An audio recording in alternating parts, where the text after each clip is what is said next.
گاؤں کی ایک چھوٹی سی جھونپڑی میں رہتی تھی ایک لڑکی جس کا نام تھا زرینہ۔ زرینہ کی عمر تھی 17 برس، جو کہ نہ تو خوبصورت تھی اور نہ ہی معصوم۔ اس کا چہرہ تھا تو سادہ سا، لیکن گندمی رنگت، لمبے بال جو ہمیشہ کھلے رہتے، اور ہاتھوں میں ایک پرانی سی چھڑی تھی جو وہ ہر جگہ لے جاتی۔ لیکن زرینہ کی اصل طاقت اس کی جھونپڑی کے پیچھے بند تھی، ایک بڑا سا شیر جسے وہ شیرا بھی کہتی تھی۔ زرینہ کی پیدائش گاؤں کے لیے ایک لعنت کی طرح تھی۔ اس کی ماں ایک غریب دھوبی تھی جو دریا کے کنارے کپڑے دھوتی۔ باپ کا کچھ عطا پتہ نہ تھا، اور جب زرینہ پیدا ہوئی تو ماں نے اسے دیکھتے ہی اپنی سانسیں روک لی۔ گاؤں والوں کا کہنا تھا کہ زرینہ کی آنکھیں شیطان کی طرح تھی، اور اس کی ہنسی اتنی خطرناک تھی کہ جو لوگ اسے دیکھتے وہ خوفزدہ ہو جاتے۔ ماں کی موت کے بعد زرینہ اکیلی رہ چکی تھی۔ گاؤں والوں سے دور دریا کے کنارے وہ دن بھر جنگل میں گھومتی، پھل توڑتی اور رات کو واپس جھونپڑی میں آ کر سو جاتی۔ ایک دن جب زرینہ 10 سال کی تھی، جنگل میں ایک شدید طوفان آیا۔ آسمان میں اندھیرا چھا گیا اور بارش کی بوندیں زمین کو چیننے لگی۔ زرینہ اپنی جھونپڑی میں بیٹھی تھی، تبھی اسے ایک زخمی شیر کی آواز سنائی دی۔ وہ باہر نکلی تو اس نے دیکھا کہ ایک بچھڑا ہوا شیر جس کی آنکھیں بند تھی اور جسم پر زخم تھے، دروازے پر گرا پڑا تھا۔ اس کی ماں شیرنی شاید طوفان میں مر گئی تھی۔ زرینہ نے اسے اٹھایا اور اپنی جھونپڑی کے اندر لے آئی اور اس کے زخموں پر پتے اور مٹی لگائی۔ رات بھر وہ جاگتی رہی، شیر کے پاس بیٹھی گاتی رہی عجیب و غریب گیت جو اس نے خود سے بنائے تھے۔ صبح جب شیر کی آنکھیں کھلی تو وہ زرینہ کو دیکھ کر گھورنے لگا۔ زرینہ بالکل نہیں ڈری اور اس نے شیر کے منہ میں ہاتھ ڈال دیا اور کہا، تو اب سے میرا ہے شیرا، میں تجھے کھلاؤں گی اور تو میری حفاظت کرے گا۔ شیر نے اس کا ہاتھ چاٹا اور اس دن سے ایک عجیب سا رشتہ دونوں کے بیچ بن گیا۔ زرینہ نے شیر کو دودھ پلایا، جنگل سے ہرن لے آئی اور اسے مضبوط بنایا۔ برسوں گزر گئے، شیر بڑھتا گیا، اس کا جسم پہاڑ جیسا ہو گیا، دانت تلوار جیسے، اور گررانے کی آواز گھر کی دیواروں کو ہلا دیتی۔ گاؤں والے اس کی خبر رکھتے، لیکن دور سے، پر کوئی قریب جانے کی ہمت نہ کرتا۔ اور جب زرینہ بڑی ہوئی تو اس کی فطرت بھی بدل گئی۔ غربت نے اسے کھوکھلا کر دیا تھا۔ گاؤں میں امیر لوگ تھے جو کھیتوں پر حکمرانی کرتے، بازاروں میں دکانیں رکھتے اور غریبوں کو روندتے۔ زرینہ نے سوچا، کیوں نہ میں بھی طاقت کا استعمال کروں۔ ایک دن وہ شیرا کو لے کر گاؤں کی طرف نکل پڑی۔ شیر زنجیروں میں جکڑا ہوا تھا اور زرینہ اس کی رسی پکڑے ہوئے تھی۔ گاؤں والوں نے دیکھا تو خوف سے بھاگنے لگے۔ زرینہ نے بلند آواز میں کہا، ڈرو مت، یہ میرا پالتو ہے، بس مجھے کچھ دے دو تو میں یہاں سے چلی جاؤں گی۔ پہلا شکار تھا گاؤں کا درزی رمضان چاچا۔ وہ اپنی دکان پر بیٹھا کپڑے سلائی کر رہا تھا جب زرینہ اس کے پاس آئی اور بولی، چاچا مجھے کچھ کپڑے دے دو، وہ بھی بنا پیسوں کے۔ رمضان چاچا نے ہنس کر کہا، بیٹی میں تو غریب ہوں، کیا دوں تجھے؟ زرینہ نے مسکرایا اور شیر کی زنجیر کھول دی۔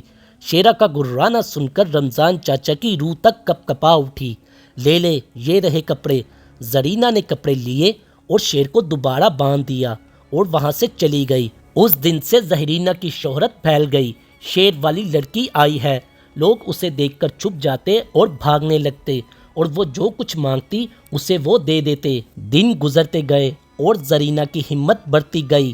اب وہ ہر ہفتے گاؤں آتی، مختلف دکانوں پر، جیسے کہ بڑے تاجر حاجی صاحب کی دکان سے وہ اناج لے جاتی، کسانوں سے سبزیاں، اور حتیٰ کہ مولوی صاحب کی مسجد سے کھجوریں بھی لے جاتی۔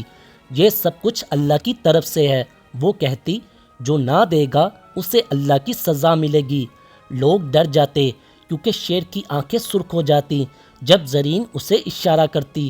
ایک دن ایک بوڑھی عورت جس کا نام تھا بی بی گلناز، اس نے انکار کر دیا۔ زرینہ اس کے گھر آئی تھی آٹا مانگنے کے لیے۔ میرے پاس کچھ نہیں ہے بیٹی، بی بی گلناز نے کہا، میں تو خود بھوکی مر رہی ہوں۔ زرینہ کا چہرہ غصے سے بھر گیا۔ تو پھر دیکھ لینا، اس نے شیر کی زنجیریں کھول دی اور شیرا نے بی بی گلناز پر حملہ کر دیا۔ بوڑھی عورت کی چیخیں گاؤں میں گونج اٹھیں، اور جب سب آئے تو صرف کچھ کپڑوں کے ٹکڑے ہی پڑے تھے۔ بی بی گلناز کے قتل نے گاؤں کو ہلا دیا۔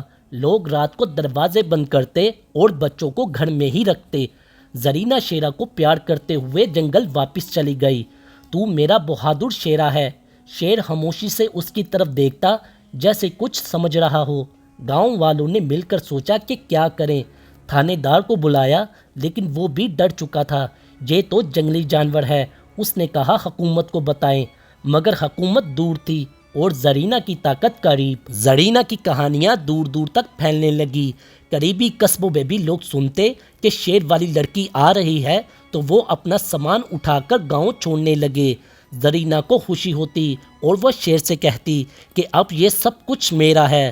راتوں کو وہ شیر کے پاس بیٹھتی، اس کی پشت پر ہاتھ پھیرتی اور اسے کہانیاں سناتی، کہانیاں جن میں وہ خود ایک ملکہ ہوتی اور شیر اس کا سردار۔ پھر ایک دن زرینہ نے سوچا کہ اب تو پورا گاؤں اس کا غلام بن چکا ہے، تو اس نے ایک بڑا منصوبہ بنایا۔ گاؤں کے مرکڑی بازار میں جہاں سب جمع ہوتے ہیں، وہ شیر کو لے کر آئے گی اور اعلان کرے گی کہ سب اسے کچھ نہ کچھ تحفے پیش کریں، جو نہ دے گا اسے شیر کا شکار بنایا جائے گا۔ اس نے شیر کو تیار کیا، اسے گوشت دیا اور کہا آج تیرا دن ہے شیرا۔ شیر کی آنکھوں میں دہشت تھی، جیسے وہ سمجھ رہا ہو کہ کچھ بدلنے والا ہے۔ صبح کا وقت تھا جب زرین گاؤں پہنچی اور بازار میں ابھی چند لوگ ہی آئے تھے۔ وہ زرین کو دیکھتے ہی بھاگنے لگے، مگر زرین نے بلند آواز میں کہا رکو، آج سب کو یہاں جمع ہونا پڑے گا۔ میں زرین ہوں، شیر کی مالک، جو کچھ میرے پاس لاؤ گے وہ تمہاری جان بچا لے گا۔ لوگ اکٹھے ہونے لگے، خوف سے ایک ایک کر کے انہوں نے اپنی جیبوں سے پیسے، اناج، کپڑے اور سب کچھ رکھ دیا۔ یہ سب کچھ دیکھ کے زرینہ مسکراتی رہی۔ پھر ایک لڑکا آگے بڑھا جس کا نام فاروق تھا۔ فاروق گاؤں کا سب سے ہٹ ڈرام لڑکا تھا، اس کی عمر 20 سال تھی۔ فاروق نے ہمت کی اور کہا زرینہ یہ ظلم ہے، اللہ دیکھ رہا ہے، تیرا شیر بھی تجھے ایک دن کھا جائے گا۔ زرینہ نے ہنس کر کہا تو کیا کر لے گا لڑکے؟ اس نے شیر کی زنجیر کھولی اور شیر گڑگڑاہٹ سے آگے بڑھا۔ فاروق بھاگا مگر شیر نے اسے پکڑ لیا۔ گاؤں والوں کی چیخیں بلند ہوئیں اور فاروق کا جسم شیر کے پنجوں تلے دب گیا۔ زرینہ نے سامان اٹھایا اور واپس جانے لگی، مگر وہ دن زرینہ کا آخری دن تھا۔ شیر نے فاروق کو کھایا مگر اب اس کی آنکھیں زرینہ پر تھیں۔ زرینہ نے زنجیر پکڑی اور کہا چلو شیرا گھر چلتے ہیں، مگر شیر اپنی جگہ سے بالکل بھی نہ ہلا۔ وہ زرینہ کی طرف دیکھ رہا تھا جیسے برسوں کی بھوک اب جاگ اٹھی ہو۔ زرینہ نے ہنس کر کہا کیا ہوا میرے شیرا، آج تو تو نے اپنی بھوک مٹائی ہے۔ شیر کی گردن پر رکھنے کے لیے اس نے جیسے ہی ہاتھ آگے بڑھایا، شیر کی گڑگڑاہٹ گونج اٹھی اور اچانک وہ اچھل پڑا۔ زرینہ کی چیخیں آسمان چھو گئیں، شیرا نہیں، مگر اب دیر ہو چکی تھی۔ شیر کے دانت زرینہ کے کندھوں میں گھس چکے تھے اور اس کے پنجے اس کی کمر پر پڑے۔ زرینہ نے زنجیر پکڑنے کی کوشش کی مگر شیر اب اپنی طاقت کا خود مالک بن چکا تھا۔ گاؤں والے یہ سب کچھ دور سے دیکھ رہے تھے مگر کوئی آگے نہ بڑھا۔ زرینہ کی چیخیں کمزور پڑتی گئیں، جسم شیر کے منہ میں دھس گیا اور پھر خاموشی چھا گئی۔ شیر مطمئن ہوا اور جنگل کی طرف چلا گیا۔ زنجیر اب بھی اس کے پاؤں سے لٹکی ہوئی تھی۔ گاؤں والوں نے راحت کی سانس لی اور مولوی صاحب نے کہا اللہ نے انصاف کیا۔ فاروق کا باپ جو زندہ بچ گیا تھا وہ رو پڑا، اب ہم آزاد ہیں۔ گاؤں دوبارہ زندہ ہوا، لوگ واپس آئے، دکانیں کھولی، مگر زرینہ کی کہانی اب یاد بن کر رہ چکی تھی۔ یہ تھی زرینہ کی دل دہلا دینے والی کہانی، جو ہمیں سکھاتی ہے کہ طاقت کی ہوس ایک دن خود کو ہی نگل لیتی ہے۔ اگر یہ کہانی پسند آئی ہو تو چینل کو سبسکرائب کریں اور مزید ایسی کہانیاں سننے کے لیے بیل آئیکن بھی ضرور دبائیں۔